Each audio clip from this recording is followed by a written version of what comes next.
今天我们发现一个极其小众的旅行地热贡，然后这个地方有一个寺叫做龙雾寺，在这边遇到了一些可爱的当地居民。几岁了2岁。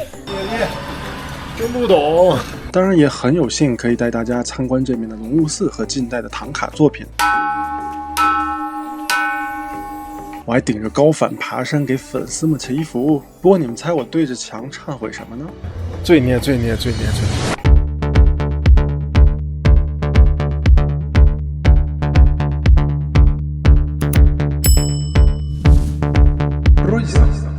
Hello， 各位，我们昨天临时起意来到了一个叫热贡的地方，然后这个地方有一个寺叫做龙雾寺，所以今天我们去龙雾寺。哎呦我的天！这小孩太小了，这才1岁，几岁了？几岁了2岁。2岁了。你好。哇，这个龙雾寺旁边可以走一走这个转经轮，然后这边也有。哦，看着台阶啊，白塔。跟塔尔寺那种白塔差不多，也是8个白塔。龙雾寺我听说旁边有一些小路进去是不要门票的，但你从正门走就要门票。这边很多人都是每一个转经筒都需要转一下。走到头这儿有一个6字真言轮，去转一下。哇，这个轮真的很大。这有一个6字真言轮，但是材质不太一样。这是一个木头的，转一下，有什么不一样吗？哎，好快呀，转的，快，转太快了，感觉大家也没太使劲。这马上就要到大门了。对，听不懂。他们在说当地的语言，听不太懂，应该意思就是说我比较高吧。大家好，跟我比一下身高。要照相是吗？好。他这面还会有工作人员看，所以还是得买票。一个是龙雾寺的票，还有一个什么？热贡唐卡艺术博物馆，热贡唐卡艺术博物馆。对，这个博物馆在哪儿啊？这个马路对面，你看。马路对面是吧？哦，就那个楼是吧 ？OK， 好。里边还有检票的地儿吗？不，都不用检了是吧 ？OK， 好。这个龙雾寺本身有700多年的历史，最早应该是一个相对比较小的寺庙，后来明熹宗提了一个西域圣境的金字匾额，所以这边名声大噪，后来越来越大越来越大，现在已经是仅次于塔尔寺和拉卜楞寺之后的第3大寺，所以这个地方如果顺路或者如果有机会的话，还是值得来看一看。而这面受尼泊尔啊什么周围的这些唐卡艺术的影响，就艺术上面会有一些唐卡元素，听说是这样啊。边上还有一个唐卡的博物馆，一会儿可以去看一看。当然，这是进来以后的第一个房子，就是比较历史感很重。这一上来这地方就是在转，然后边转边念经，但是走得好快啊。它这面的这个装饰是不是金的呀？我咔哧一点是不是能卖钱的？哦，善哉，罪孽。往里面走一点，你才会看到，就整个这个寺庙是依山而建的，其实远比你在外面看到的要大得多。现在这个是大经堂，哇，这个大经堂就气派很多。听说现在就是还会有在这里辩经，每天晚上应该在5点多6点的时候，我不知道能不能参观啊，但因为我们今天没有机会去看了，如果有机会可以等到下午看一看，会有在这里讲经辩经的场景。然后大经堂的后面就可以看到整座山都是各种各样的庙。大经堂真的相当的金碧辉煌的。这大经堂如果大家要拜的话，注意把鞋可以脱，大家都是赤脚，有很多人在这里拜。我后面这个是文殊千佛殿，16几年建的吧，应该是300-400年的一个历史了。这面人逐渐就变少了一点点，因为要开始爬山了。这个文殊千佛殿真的很壮丽哎，这个金光闪闪的感觉。我必须要更正一下，刚刚我一直以为它是文殊千佛殿，但实际上它是码头明王殿。它这很多门口正在修路啊，而且昨天又下雨，所以这都是泥了。也是因为修路的关系，你会看到这个推土机和几百年前的大殿在同一个画面下，有一种穿越感。这是千佛释迦摩尼殿。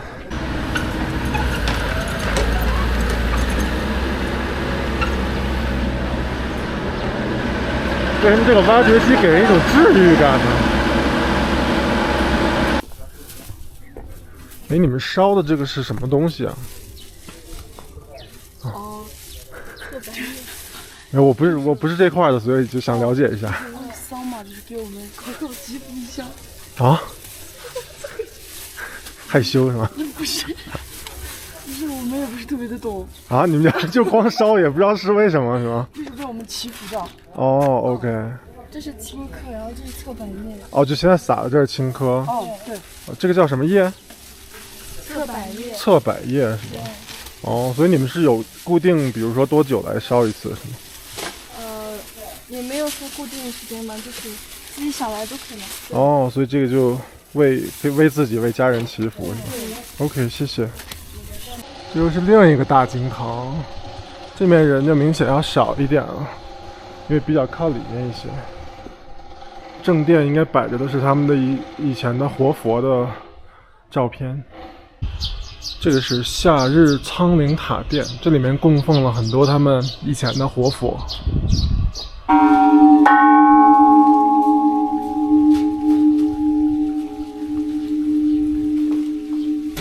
这是吉祥天母殿，咱也不知道为什么，但是可以敲一下。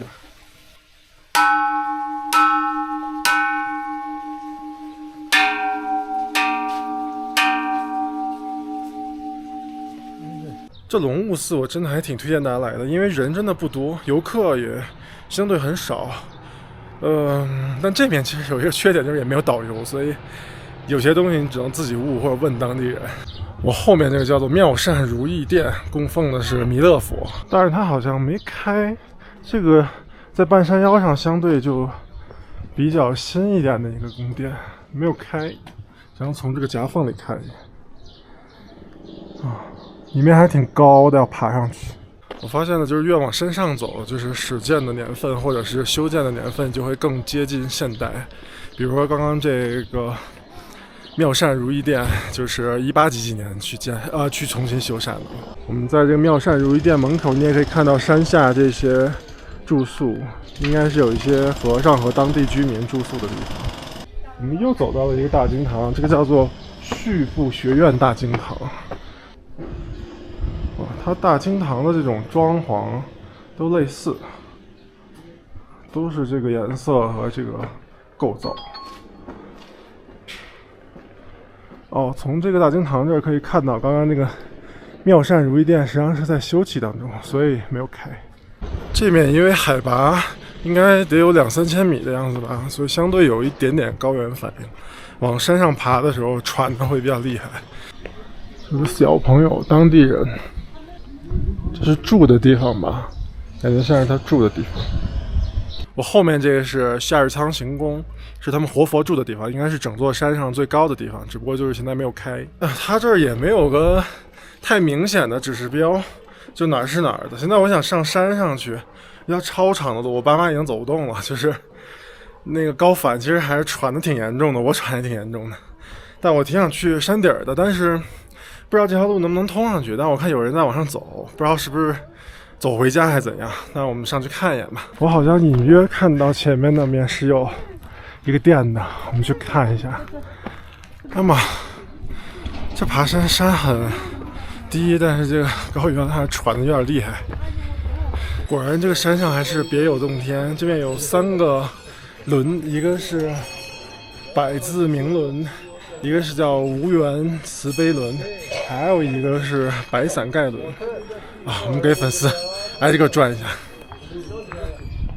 先从这个最小的白伞盖轮转起。哦，我看人家是要转一圈，然后再转进去。我先转外边一圈，然后我再进去。转，大家新的一年都好运发财，身体健康，事业有成，步步高升。哇，这里面就好大呀！转一下，好快啊！哇，它转的好快啊！我整个跑了一圈啊。第二个无缘慈悲轮，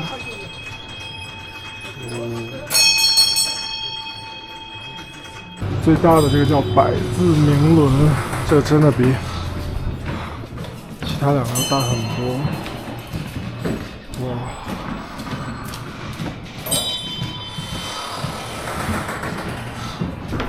这速度相对慢。这要转多少圈？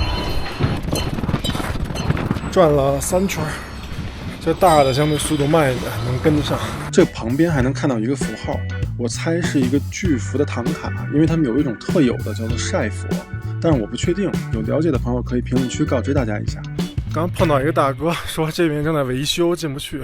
啊，我说那就进不去了吗？他说没关系，正在维修，你想进也能进。那我就进去看一下。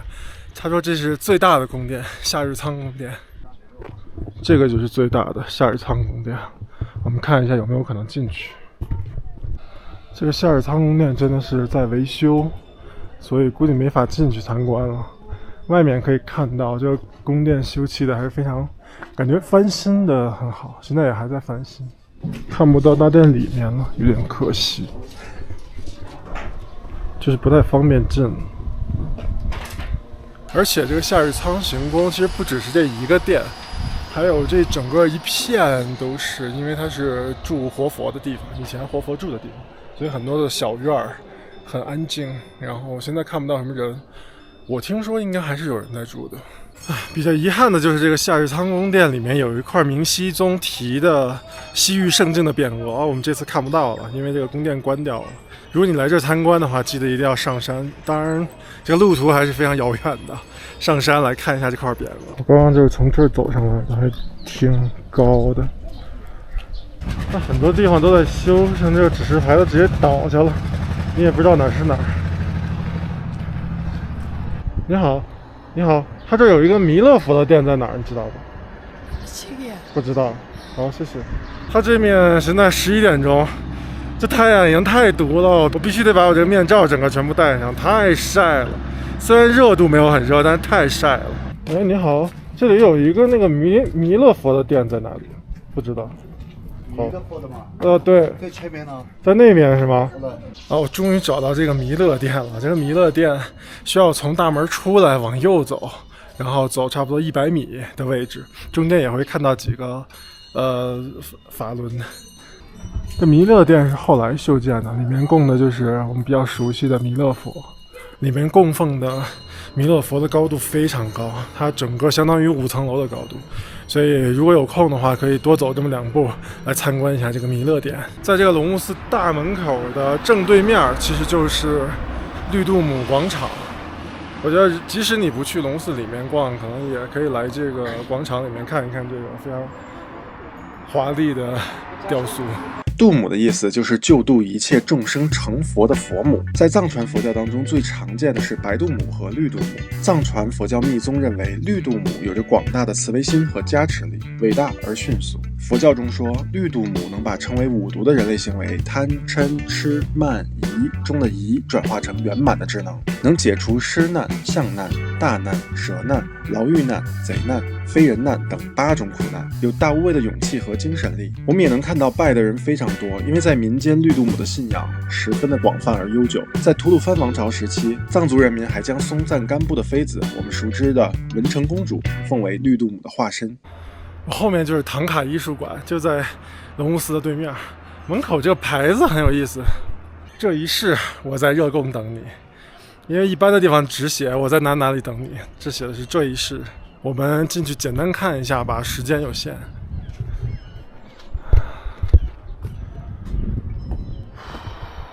来到2楼参观一下，就这么大对吧？对，就这一层。OK。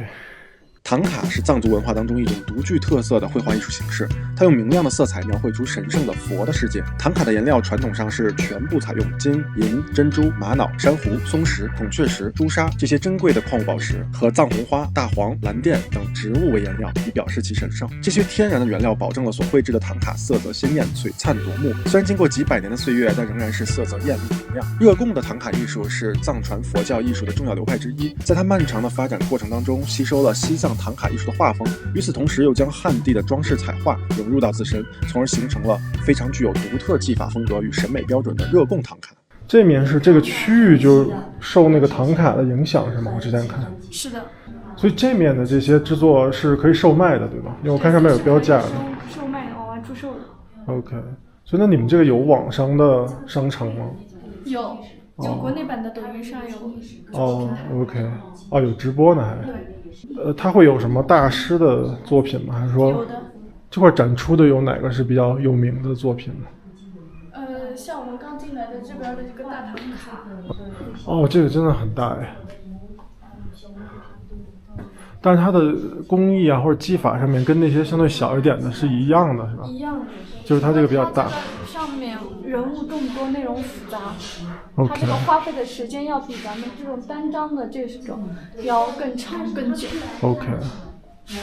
所以一般会买这种唐卡的人，一般都是什么人？是信佛的这种教徒吗？还只是在家里做装饰吗？对，咱们这个唐卡它既可以当做这个供养的载体，然后也可以成为咱们装饰屋内的这种艺术品、收藏品都是可以的。有些是看在它的这个收藏价值，然后去带回家；有些是想自己去信奉这个唐卡里面有不同的主尊，它不同的主尊它包含的内容也是不一样的，所以说它会根据自己的这个需求去请回家。OK。所以这种有一些什么作用吗？比如说镇宅呀、辟邪这些也会有，是吗？有的。哦，其实就跟请回去一尊菩萨这种感觉是差不多，对吧？对。OK。所以这种唐卡能保存的时间是多久啊？几百年甚至几千年都可以，只要自己保存得当。我们唐卡界有一句话，它俗话说一卡传3代，人走卡还在的这样的一个俗语。OK。像但是这个唐卡的艺术，它最终做出来都是这种佛像之类的东西吗？就是还是说会有一些其他主题的东西？有的，有记录故事的，或者是记录当地发生的一些重大事情。OK， 这都会有。这面是一个相对非常小的博物馆了，里面展出一些小的唐卡，其实我觉得更像是一个纪念品店，但是大家可以来了解一下，如果没有见过唐卡艺术的人，其实可以来了解一下唐卡的艺术，然后以及这边的一些宗教的文化，我觉得还是一个比较好的地方，因为离龙雾寺也非常近，很方便，就在对面就是。好了，这样小众的一个景点龙雾寺，大家对哪个点感兴趣吗？我们评论区见喽，拜了个拜。